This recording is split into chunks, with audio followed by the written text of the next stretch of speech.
I'm discussing The Magic Mountain by Thomas Mann. I'm not done with the book yet. I'm about 3/4 done. It's a massive tome.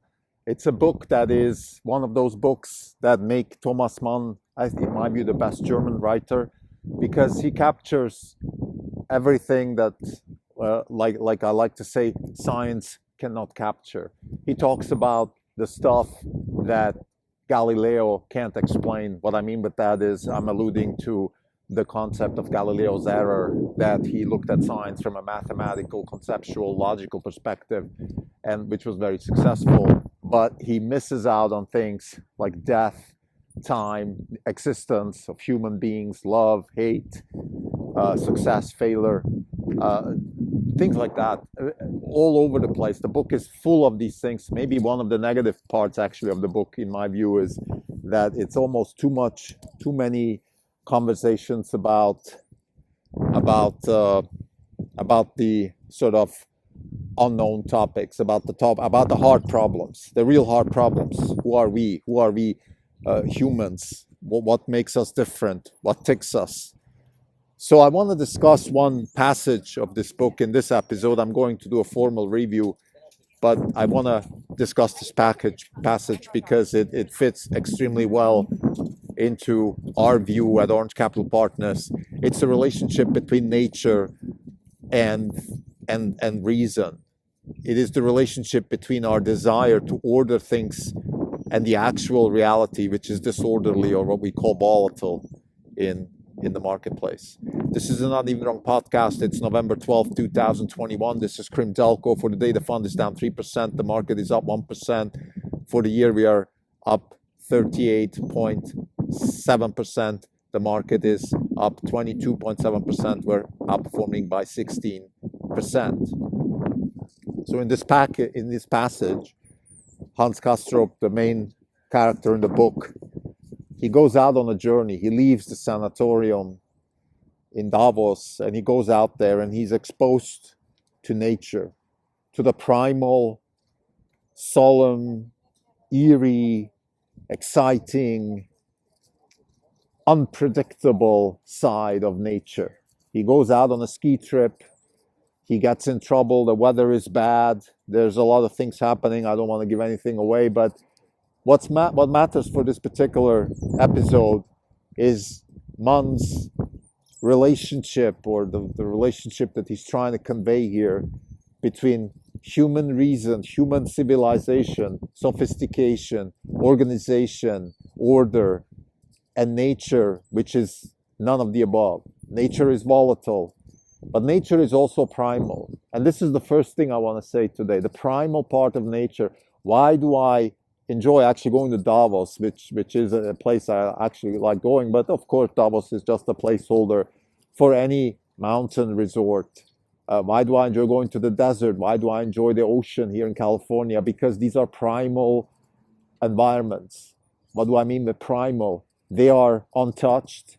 They are not conquered by human, and they can't be conquered by humans. And we're completely exposed to them. And this feeling of being exposed is exactly how I felt when I did my internship. When I was in business school, I went to Wall Street, and my first exposure to Wall Street was exactly that. I came to Wall Street, and everything on Wall Street was ordered. It was complete lack of primal acceptance of the primal.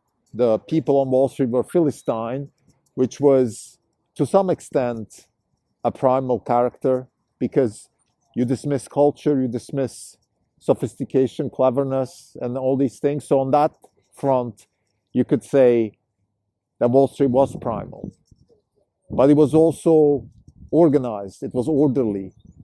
Quotes like, we always get paid. Quotes like, well, we'll get bailed out by the Fed, and things like that. So there was no fear. The fear that Hans Castrop feels when he's out there in the mountains was not existent on Wall Street.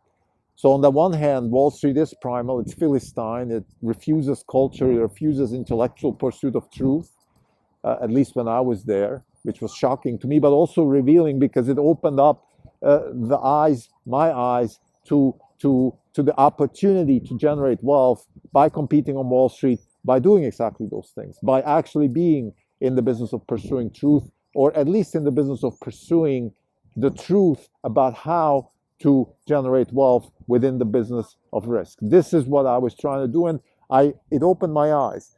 So I was, in a sense, like Hans Castrop, revealed by the primal nature of Wall Street. But I also realized that there is a lack of respect for the lack of reason, the lack of, or the limited, the boundedness of reason. And this is one of the things we've discussed several times in the recent episodes, also inspired by Thomas Mann, which is that human reason is a phenomenal tool. It's an amazing tool for particularly engineering, but it's not particularly good for dealing with nature. For example, you can't use reason when you surf. You can't use reason when you ski. You can't use reason when you're in a tornado. Nature has its ways, and we humans have just not evolved. Maybe Einstein would say, well, we just don't have enough knowledge, and that's possibly true. We don't have enough knowledge to understand how to interact with nature when it's extremely volatile. So what we're doing is we're subduing nature, and we've been able to do that in many ways. We've been able to go from the savannah in Africa to live in places like Oxford, England, Zurich, Switzerland, San Francisco, California, and Arizona, and all these places, because we are able to subdue nature. We have air conditioning, we have heating, we have ways to free our roads from snow. We figured all these things out. Nevertheless, we are not able to completely subdue nature. We're not able to subdue volatility because, and these are Thomas Mann's words, nature is the enemy of reason. So the dichotomy between reason, logic, and nature is still existent, particularly in the financial markets. And this is now the main point of this episode, which is this dichotomy that exists between the desire to control and the inability to control. This is where we at Orange Capital Partners hope to be able to thread a fine line and generate wealth by exploiting or arbitraging the inability by most people to deal with nature, to deal with volatility, and the actual reality, which is, of course, that there is an enormous amount of unpredictable things happening in the market. Now, before I even go there, I just want to caveat certain things. I want to get back to the point that Einstein would make. We just don't have enough knowledge.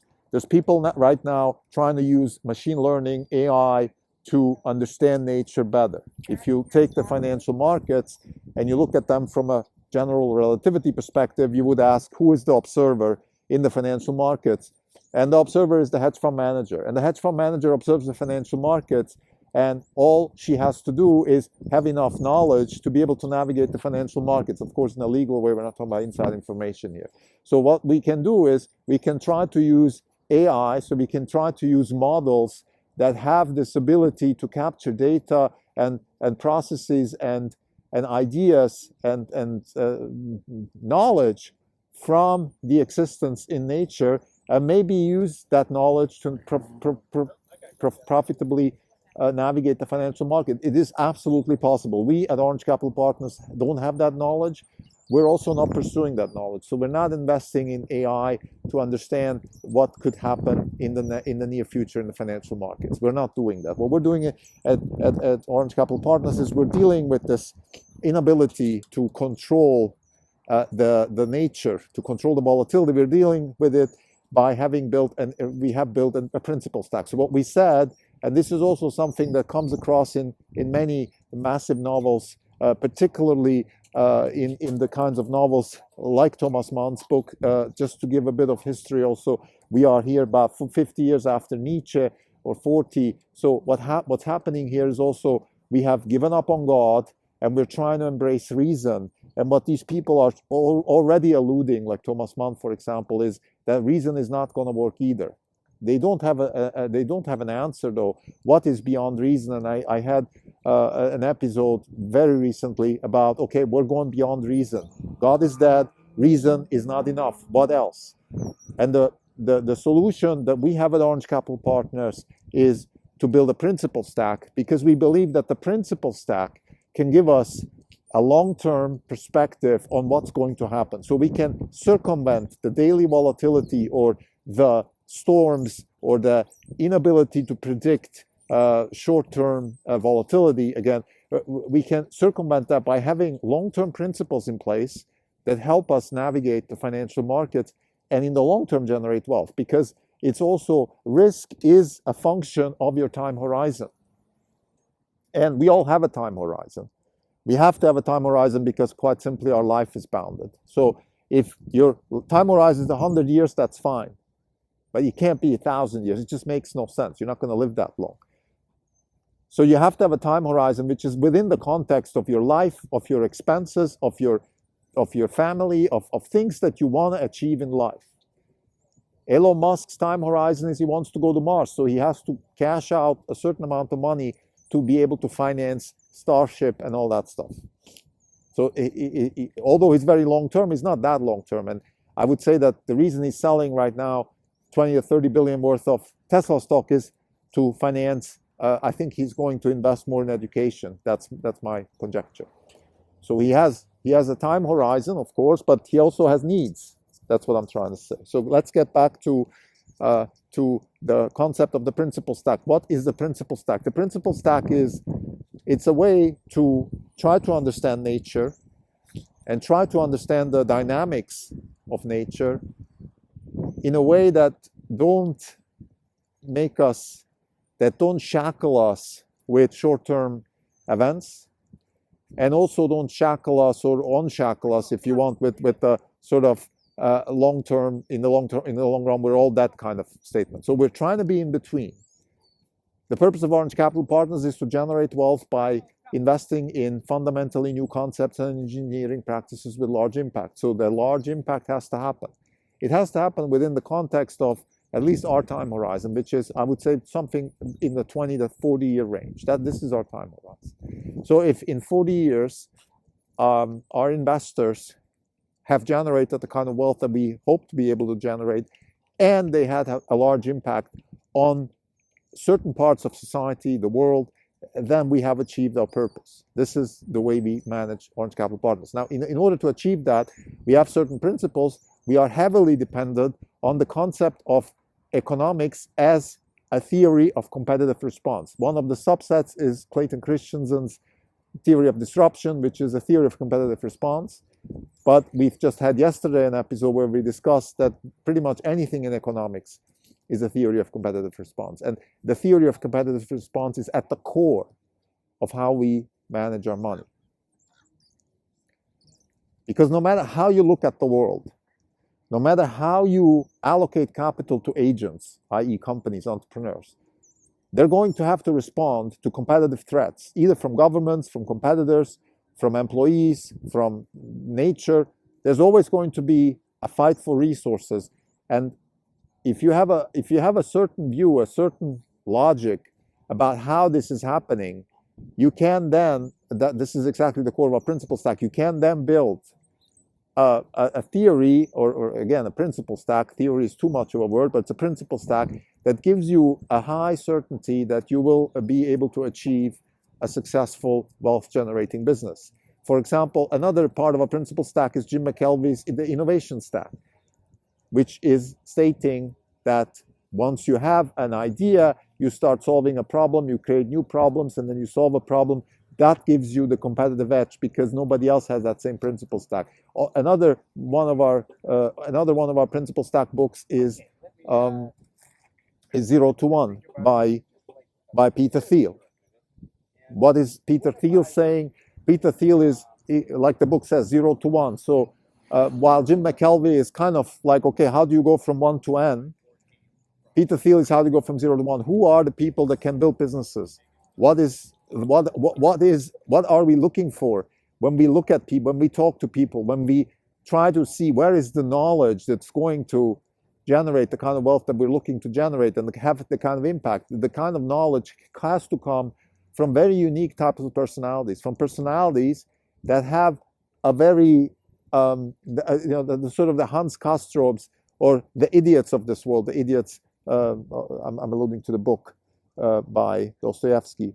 Why? Because these people are naive, aggressive, they pursue truth in their way, in their unique personal way, And they're building a base. They have an innovation stack, if you want, within themselves. They're building a personality which is like an innovation stack that is so unique. They refuse to be degraded to the familiar or the general. They refuse to accept reason and logic as it's being taught by society, but they also refuse to just accept reason and logic as the only way to navigate nature. They have to find their own particular way, their own particular niche to navigate nature. This is, I'm now giving a sort of a broader explanation of how I understand Peter Thiel's book. Well, what's key, and I keep telling this to my son, be unique, find your way. There is no reason to be fearful. Fear is a prerequisite for courage. So, actually, I just said it. There's no reason to be fearful. What I mean is there's no reason to fear fear. Fear is fine. Fear is fine. Because fear is the prerequisite of courage. 0 to 1 doesn't say it maybe that specifically, but courage is, of course, a massive, massive ingredient you need to have when you want to build wealth as an entrepreneur. Fear is the prerequisite of courage, and people that build wealth refuse to be degraded to the familiar and general. Those are key, important things within the concept of our principle stack emanating from Peter Thiel's book. So our innovation stack, our principle stack is, the fourth book, by the way, is The Beginning of Infinity by David Deutsch. So what are we trying to do with all these things? We're trying to navigate the fine line between nature and reason. We are humans. We have to rely on reason. We can't just give it all up. But we can't just rely on it. We're not relying on the mystical. We're not relying on God and any of those things. We're also not relying on violence and coercion. The purpose of a state, in our view, is to generate opportunity for future generations with the least amount of coercion. So we are, in that sense, very Popperian. So we have, within all these constraints, the principle stack is the best we were able to come up with so far. We might be able to improve the principle stack. Chiara Marletto is a candidate for being part of our principle stack. We haven't officially introduced her into our principle stack because I think we haven't sufficiently understood her book, The Science of Can and Can't. But there are certain things that are incredibly, incredibly interesting. For example, the fact that knowledge can be independent of a knowing entity, which is a very, very important part of our investment thesis, that the company can become a knowing entity, have knowledge without knowing entities, without actually conscious human beings knowing what's going on within the company. So, for example, even Elon Musk might not know what's happening in Tesla at this point. This is a conjecture. We don't have enough conviction to put that as part of our principle stack, but it's something that we're very fond of and familiar with, and familiarizing ourselves with. So to summarize, now this has been a bit of a long-winded X-course, but I think it's very important, and I think it's very, very typical for Thomas Mann. Thomas Mann's books are very deep. They go deep and they ask the questions that science cannot answer. This is what Thomas Mann's strength is. And in this particular episode, we're discussing a scene in the book where Hans Castrop goes out into nature and is exposed to nature, and he calls it defiance, the so what moment. Let me just give it a try. And this is exactly how I felt when I started on Wall Street. Nature is to be conquered, but in a way where reason is a tool, but not more than that. Nature is to be respected. You hear that often on Wall Street, we respect the markets, but few people actually do. The fundamental problem of hedge fund managers is to straddle the void between reason and nature. This is the fundamental problem. We at Orange Capital Partners strive to solve that with our principle stack. Thank you.